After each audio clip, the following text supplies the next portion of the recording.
Gente, shalom. Você está bem? Eu espero que sim. Nós estamos aqui gravando a leitura do livro Formador de Heróis, escrito por Dave Ferguson e Warren Bird.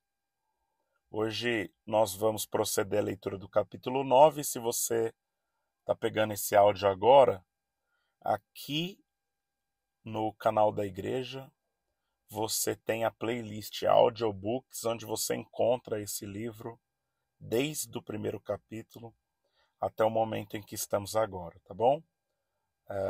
Deus abençoe você. Vamos à leitura. Construindo o reino. Grande ideia.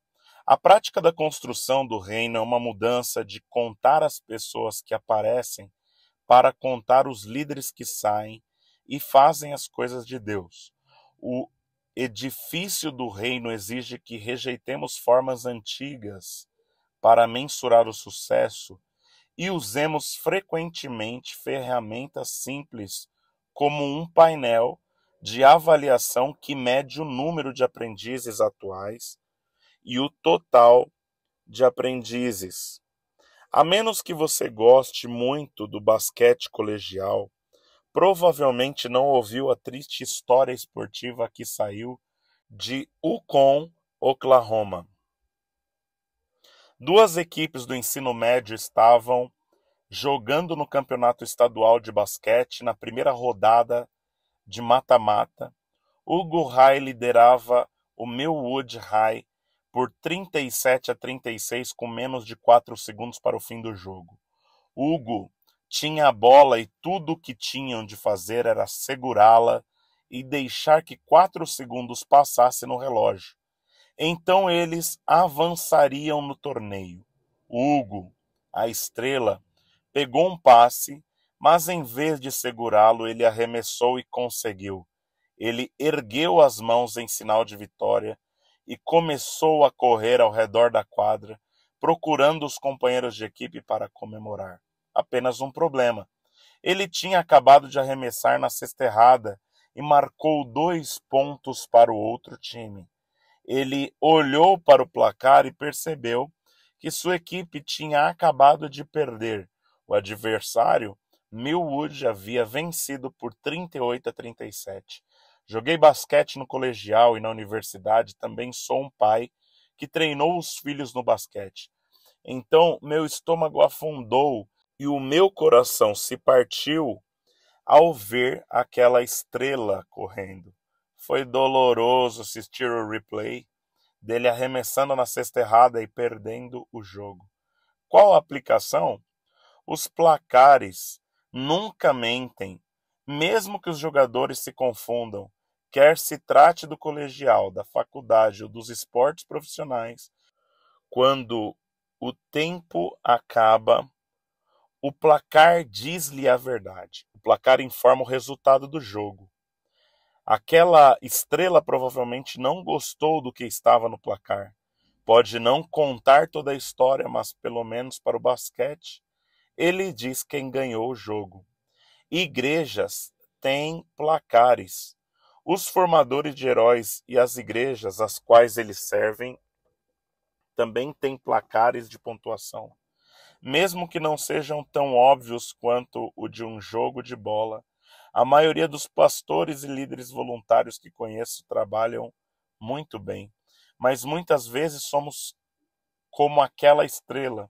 Eu sinto confusão e desorientação em nossos esforços para vencer, enquanto tentamos cumprir a missão de Jesus. Muitos de nós não têm confiança e compreensão de como podemos alterar o placar e sabemos com certeza que a nossa igreja está vencendo e promovendo a causa do Cristo. Vamos diminuir o foco por um momento sobre os pastores. Para muitos, manter a pontuação é um mistério. Ouço mais e mais pastores questionando: está acompanhando a frequência de membros e as ofertas o suficiente? Como medimos a disciplina? E sobre a transformação da comunidade? E quanto à questão de justiça? Que tal enviar missionários? a plantação de igrejas deveria ser considerada? Essa observação sobre pastores e líderes de igrejas foi fundamentada em entrevista feita por Warren Bird, o pesquisador, muito antes de decidirmos trabalhar neste livro. A Leadership Network tinha acabado de enviá-lo para entrevistar 104 pastores líderes, a maioria deles liderando o que a Leadership Network determinou serem as igrejas mais inovadoras em nosso continente. Quando o estudo terminou, perguntei a Warren o que ele tirou dessas conversas. Ele me disse: Dave, o mais significativo é o seguinte: os líderes nessas igrejas estão procurando um novo tipo de placar, uma maneira de descobrir o que significa ganhar, especialmente ao fazer discípulos. Você ouviu isso? Pastores e igrejas querem vencer, e formadores de heróis não são exceção, mas não estão satisfeitos com o seu atual sistema de medidas. Eles querem avançar na causa de Cristo, mas não sabem como fazê-lo bem em termos das pontuações mais importantes a seguir. É disso que trata este capítulo. Como os gráficos de todo este capítulo mostram, depois de olhar para o papel de construção do reino no ministério de Jesus, eu quero ajudá-lo a criar um novo placar baseado em teologia sólida e prática ministerial, que possa dizer à sua igreja se o reino de Deus está ganhando e se a missão de Jesus está avançando. É sobre como manter a pontuação do trabalho no reino. Dica: é mais do que apenas contar as pessoas, mas também não é para agir como se as pessoas não contassem. Figura 9.1 está exposta aí na sua tela. O reino vencendo. Jesus era todo sobre o reino de Deus.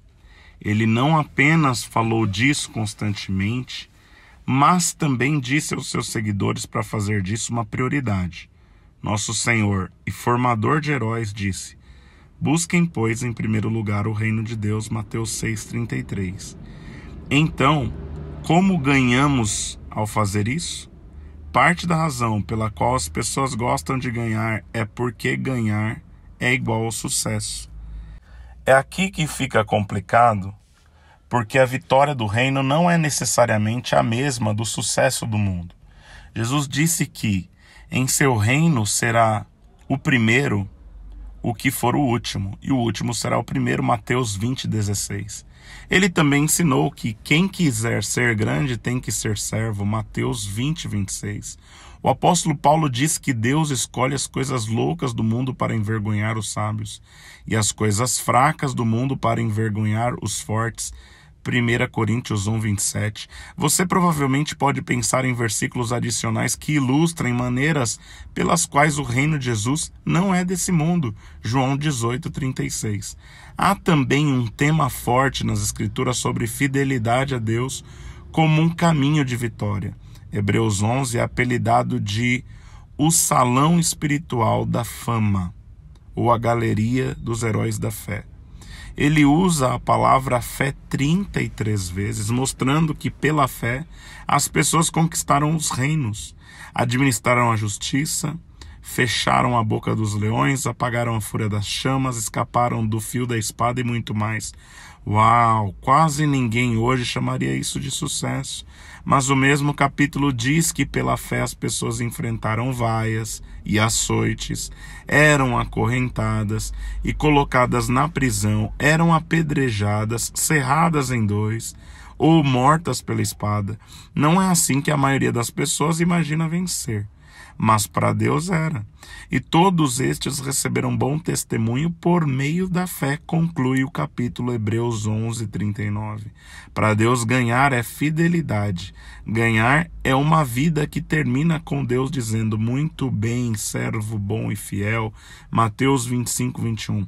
Palavras encontradas em uma das parábolas nos dizendo como será o reino de Deus. Em suma, quanto mais você ler a Bíblia, quanto melhor conhecer Jesus, mas compreenderá que a vitória do reino não é sinônimo de conquista e realização priorizadas no mundo ocidental. Então respire fundo e respire a graça de Deus. Você não precisa ser bem-sucedido, apenas fiel. Se a fidelidade é a única medida de ganhar, isso deixa a questão: em que devemos ser fiéis em ser e fazer? Buscando primeiro o reino de Deus, que mencionei no começo desta sessão.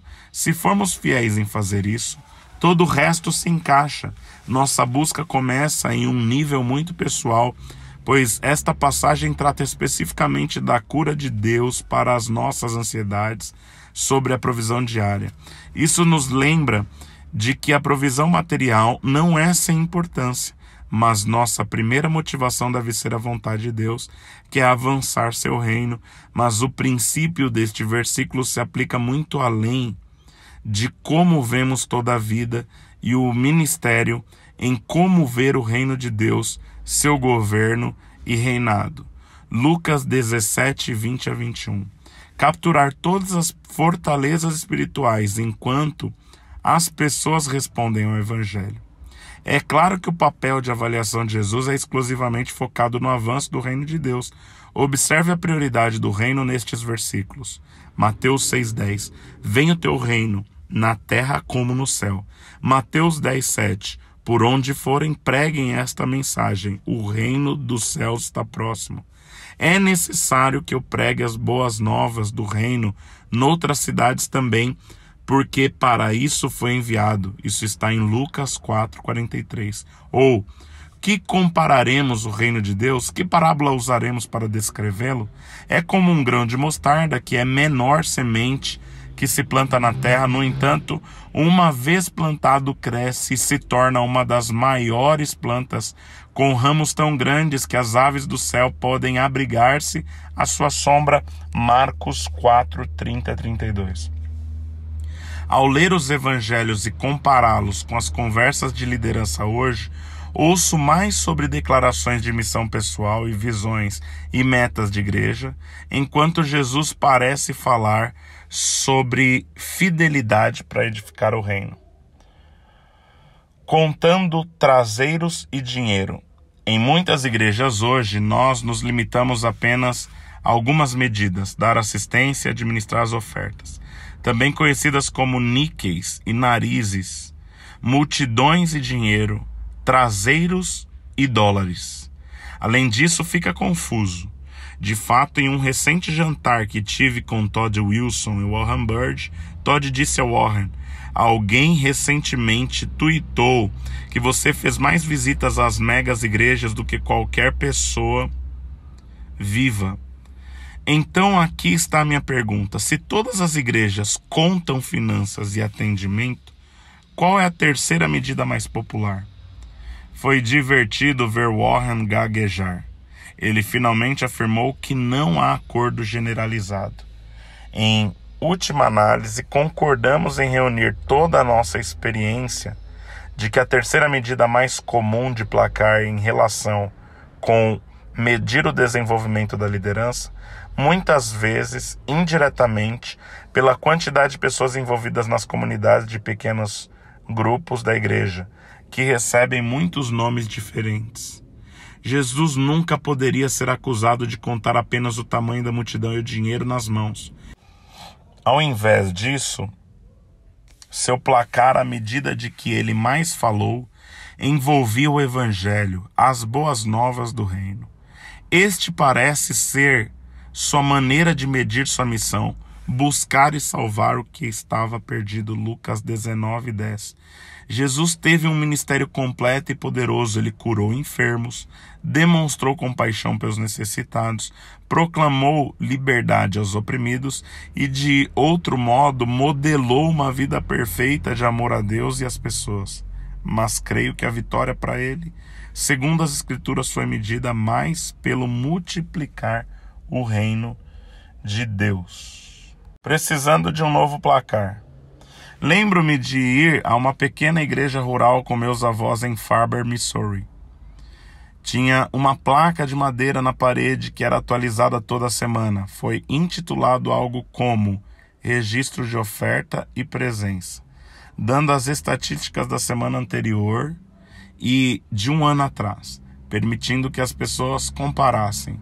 Sem dúvida, as pessoas sentiam que enquanto os números atuais aumentassem, então a igreja estava ganhando. Muitos de nós fazemos a mesma coisa hoje com as mesmas planilhas. Mas há problemas potenciais se as duas categorias de finanças e frequência forem o nosso primeiro placar.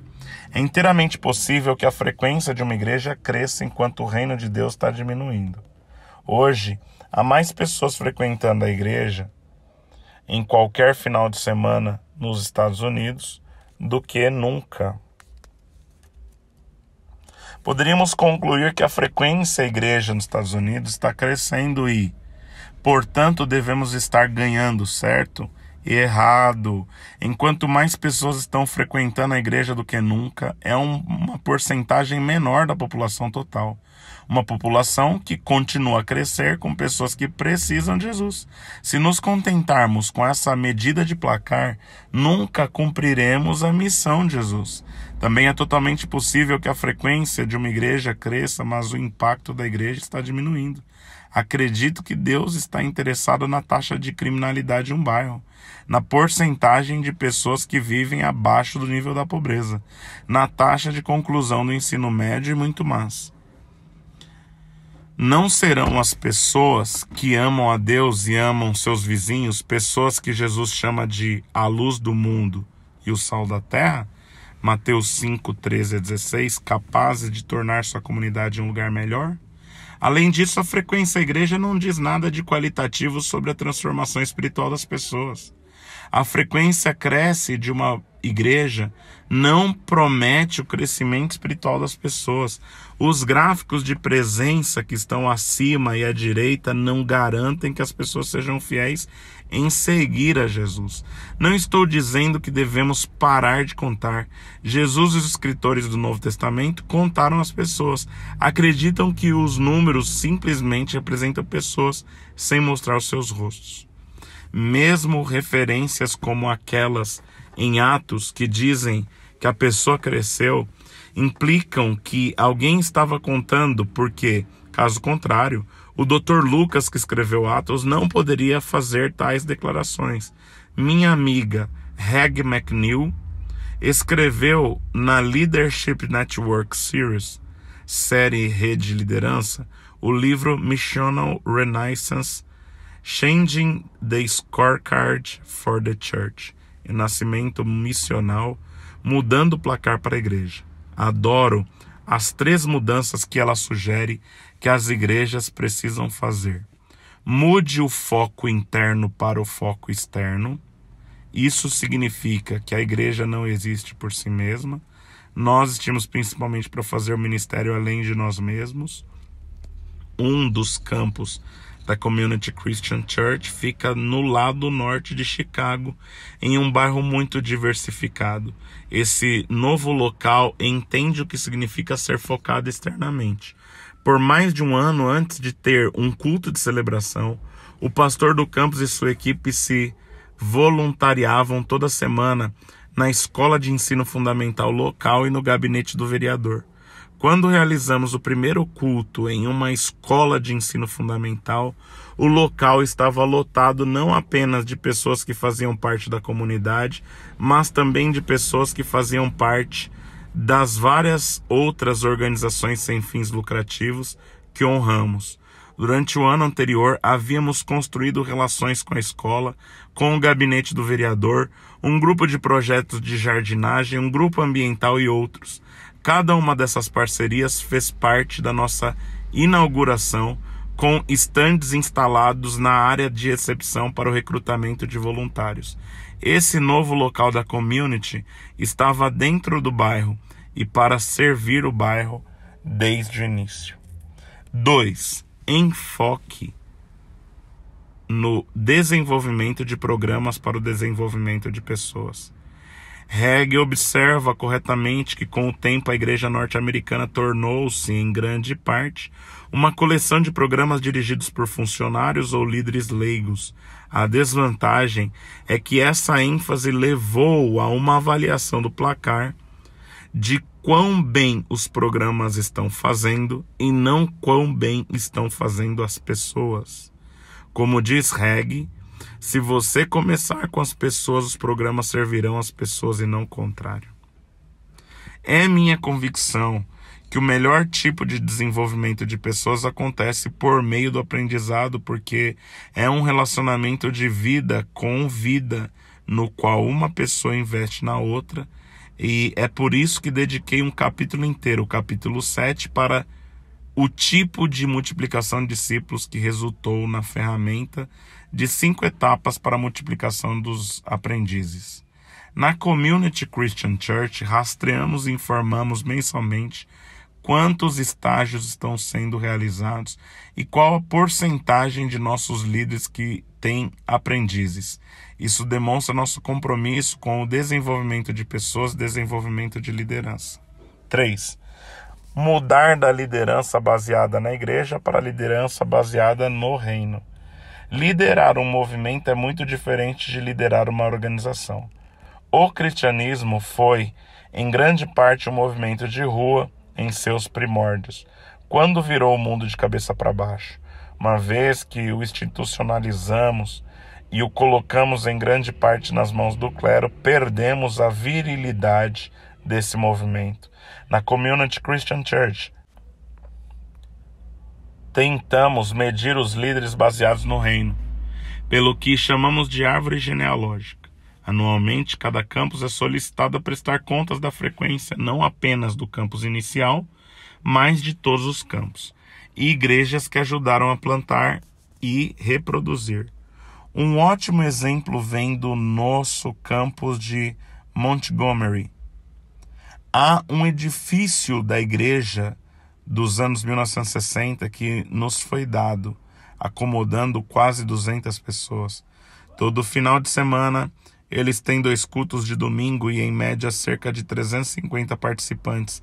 Mas se você olhar para a árvore genealógica da família, essa medida revela que eles alcançam uma média de mais de 1.400 pessoas por causa de 2 campos que lançaram localmente, bem como por causa de uma igreja que eles plantaram em Boston, confundindo a tabela de desempenho com o placar.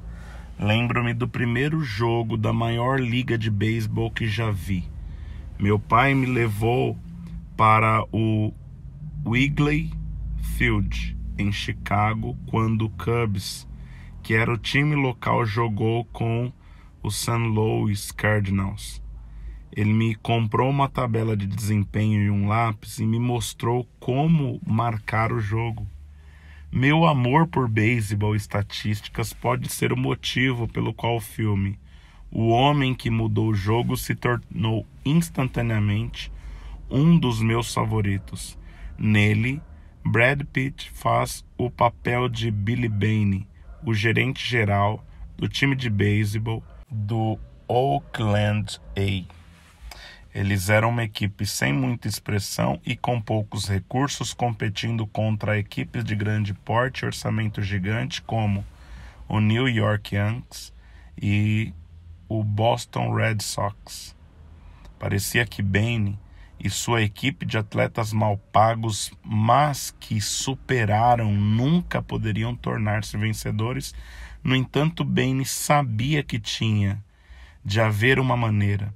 Ele conhece Peter Brand, jovem educado em Yale, e quem contrata para ajudá-lo a dirigir seu time de beisebol. Por intermédio de análises estatísticas, Brand oferece a Bane uma nova estratégia para vencer. Seu objetivo deveria ser não comprar jogadores, mas vitórias.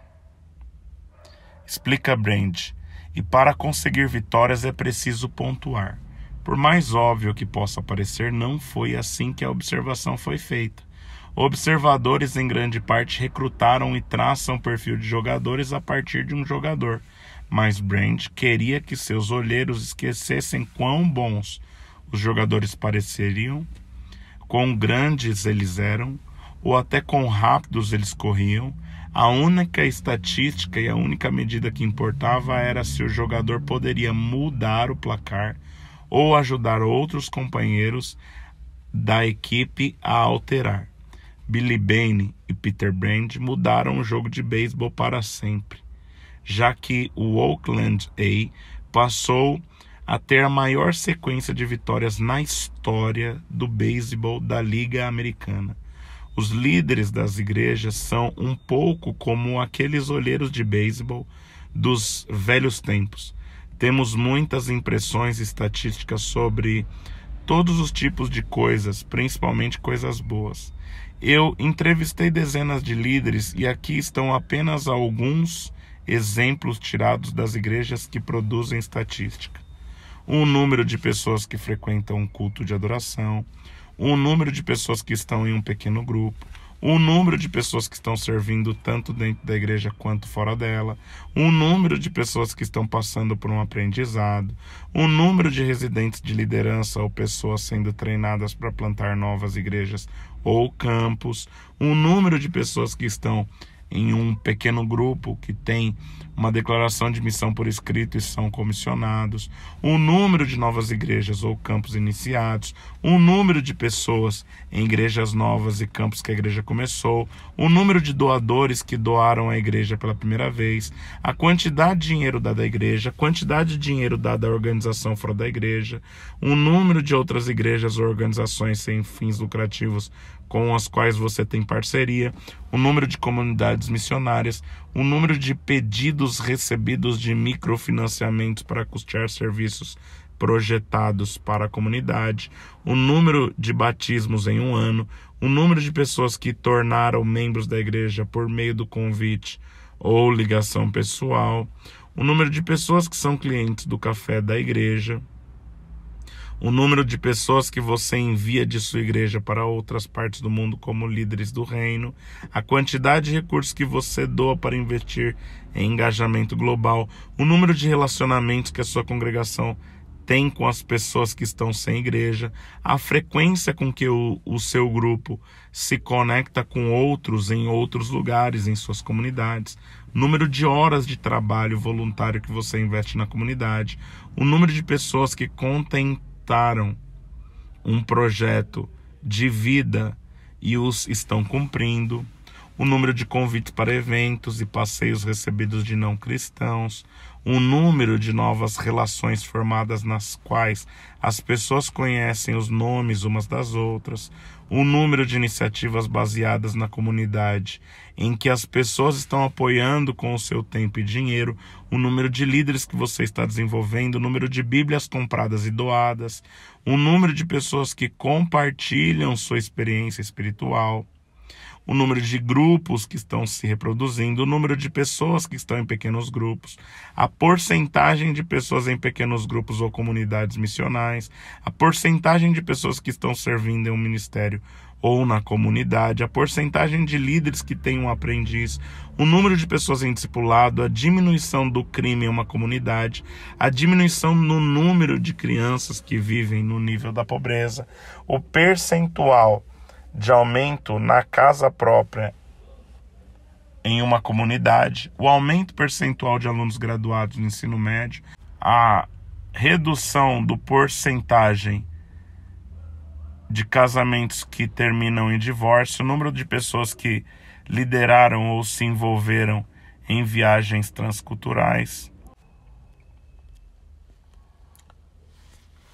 o número de influência para mudanças nas significativas legislações ou políticas, número de pessoas em recuperação, número de crianças adotadas pelos membros das igrejas, uma diminuição no número de crianças esperando para serem adotadas em sociedade, número de crianças patrocinadas, valor gasto por pessoa sendo discipulada, valor gasto por pessoa batizada, número de histórias de mudança de vida que podem ser compartilhadas com a igreja, porcentagem do orçamento dada a causas externas à igreja, a porcentagem de pessoas com uma missão identificada, o número de conversões, o número de doadores novos e fiéis, o número de pessoas que leem a Bíblia em um ano, o número de pessoas que completaram um plano de leitura da Bíblia. Em toda essa nossa estatística, eu acredito que perdemos o que mais importa. O reino de Deus está avançando? O edifício do reino é o equivalente da igreja às corridas de beisebol? Meu amigo Dave Travis, um líder de pensamento voltado para o futuro da igreja, fez uma observação muito útil sobre a igreja, pontuando: as igrejas precisam ter cuidado para não confundirem a tabela de pontuação com o placar, disse ele. A tabela de pontuação oferece muitas estatísticas importantes e interessantes que você pode acompanhar, mas o placar informa se você está ganhando ou perdendo o jogo. Então, o que devemos contar e como podemos acompanhar a construção do reino? Ótima pergunta. Continue lendo. Vou lhe dar um placar simples para igrejas formadoras de heróis e uma ferramenta simples para formadores de heróis. Painel de avaliação simples para igreja formadoras de heróis. Na Community Christian Church, concordamos que você precisa contar o número de pessoas que estão participando e também registramos os valores, mas nós não ficamos só nisso. Priorizamos duas outras métricas que levam à construção do reino: fazer discípulos e fazer movimentos. Deixe-me explicar essas duas maneiras de abastecer e medir o crescimento no reino de Deus. Meça o fazer discípulos é a primeira. Estamos fazendo discípulos? Não é disso que a grande comissão trata? Para a igreja é assim que pontuamos. Se fizermos isso, nós ganhamos. Se não fizermos, perderemos. Mesmo que nossas outras medidas sejam ótimas, a pergunta, estamos fazendo discípulos, não é tão fácil quanto parece. Porque significa que primeiro devo definir o que é um discípulo de Jesus. Além de todo o bom ensino das Escrituras, volume de livros que foram escritos sobre isso, o maior erro que você pode cometer como líder é ignorar essa definição. Se você não puder responder a pergunta o que é um discípulo de Jesus, você nunca saberá se a sua igreja está ganhando. Depois de responder a essa pergunta, o próximo passo é sintetizar a definição em algumas medidas importantes. Você não será capaz de medir cada nuance do que significa ser um discípulo, então não tente. Em vez disso, selecione alguns dos principais atributos e faça medidas deles. Há vários anos na Community Christian Church, nos propusemos a criar nosso primeiro placar. Depois de oração, estudo ponderado e conversas, concluímos que um discípulo é alguém que está aprendendo com Jesus. Nós gostamos do termo aprendiz, porque implica em modo relacional de aprendizagem que inclui conhecer e fazer. Demasiadas vezes, igrejas cometeram o erro de igualar o discipulado com uma série de aulas ou apenas obter conhecimento cognitivo. Com essa visão do discipulado, começamos a ter maior precisão sobre uma definição simples e mensurável de um aprendiz de Jesus. Determinamos que a maneira mais simples de descrever um discípulo era considerar 3 relacionamentos primários e crescentes. Nós os chamamos de os 3C e os encontramos por todas as Escrituras. Uma passagem que incorpora todas as 3 é a primeira descrição das atividades da igreja primitiva em Atos 2, 42 a 47. Eles se dedicavam ao ensino dos apóstolos e à comunhão, e ao partir do pão e as orações. Partiam o pão de casa em casa e junto participavam das refeições com alegria e sinceridade de coração, louvando a Deus e tendo a simpatia de todo o povo. Vemos aqueles aprendizes de Jesus experimentando 3 relacionamentos primários: celebrar, conectar e contribuir. Celebrar, a figura 9.2, eu estou projetando, mas também estou lendo. Celebrar. O foco aqui é nosso relacionamento com Deus, mencionado acima com a palavra como se dedicava ao ensino dos apóstolos e ao partir do pão. Medimos isso pela participação semanal na celebração dos cultos de adoração. Conectar. O foco aqui é aumentar nosso relacionamento com os outros na igreja, mencionado anteriormente com as palavras comunhão. Medimos isso participando e dando vida em um pequeno grupo. Terceiro, contribuir. O foco aqui é aumentar nosso relacionamento com aqueles que é nossa comunidade e do mundo, que precisam voltar para Deus, mencionados antes com a palavra como tendo a simpatia de todo o povo. Medimos isso pela participação por meio do serviço sobre formas que avançam a missão de Jesus. Quando um seguidor de Cristo está celebrando, se conectando e contribuindo, nós os chamamos de 3C. Em uma base mensal, recebo uma atualização em nosso painel de quantos seguidores de Cristo 3C nós temos e como esse número cresceu a partir do mês do ano anterior. Sou o primeiro a admitir que os 3C não cobrem todos os aspectos do que significa ser um aprendiz de Jesus, mas é nossa resposta simples e mensurável à pergunta: o que é um discípulo? Nós daremos continuidade a esse capítulo no próximo vídeo que publicaremos. Deus abençoe você. Shalom.